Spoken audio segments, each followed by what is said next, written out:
Hello, my name is Julia and this is Fix My Finance. Now that the new tax year has started, a lot of people are starting to think about how they can grow their savings and investments. There are lots of videos out there on how to invest £1,000 per month, but I know that this is unrealistic for a lot of people. This is why in today's video, we will look at 4 different ways that you can invest smaller sums of money, starting from £100 per month or £25 per week, which is already a lot more achievable. So, let's fix some finances. £100 per month amounts to £25 per week, or £3.22 per day. When you break it down like that, it doesn't seem like that much, right? It is basically the price of your morning coffee, but actually, if you start putting this sum of money away every month, and you do so starting in your 20s, it can amount to a decent sum of money by the time you retire. The key point to make here is that saving and investing £100 per month will only work if you do so consistently over a long period of time. That is because of compound interest, which will increase the value of your savings exponentially over time. The best way to showcase this is by way of an example. Assume you started saving £100 per month today and investing this at around 7% per year returns. This is the average return we see in the stock market over the last 20 years. After 25 years, your savings pot will have grown to over £75,000. Now, if you kept saving and investing for another 10 years after that, your portfolio will have grown to over £170,000, which is more than double the amount you had after 25 years. What this shows is that compound interest increases the value of your savings pot at an accelerating rate. If you started investing £100 per month in your early 20s and you did this for 45 years until the age of 65, your savings would have grown to over £320,000. All of that from just investing £100 per month consistently. Now clearly, if you're able to increase your monthly contributions as your salary increases, this will have grown even further. So how should you invest £100 per month? If you don't already have an emergency fund, this is what you should prioritize first.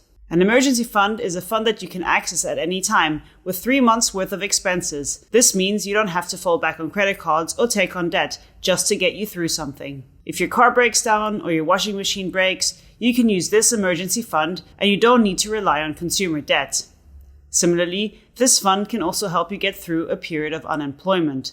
So setting this fund up first is the first step towards financial freedom. Ideally, you put away £100 per month into a high-interest, easy-access savings account until you have built this emergency fund. It is really important that this money is liquid and that you will always be able to tap into this fund if you need to. Now, once you've done that, this is where the fun begins. Now you can invest £100 per month to pay into a stocks and shares ISA, which allows you to invest tax-free. By investing £100 per month into an ISA, you can build your portfolio to over £300,000 until retirement, at which point you will be able to cash in this money completely tax-free. That means you will not have to pay any taxes on the returns you made over this period, which saves you a lot of money. Another possible alternative to making £100 worth of ISA contributions every month is by increasing your pension contributions by the equivalent of £100 of your net income every single month. The difference here is that these contributions are made pre-tax, and then you will end up paying tax later when you start withdrawing these funds in retirement. In cases where your employer matches your contributions up to a certain point, or if you're a higher rate taxpayer, contributing to your pension could be the preferred option for you.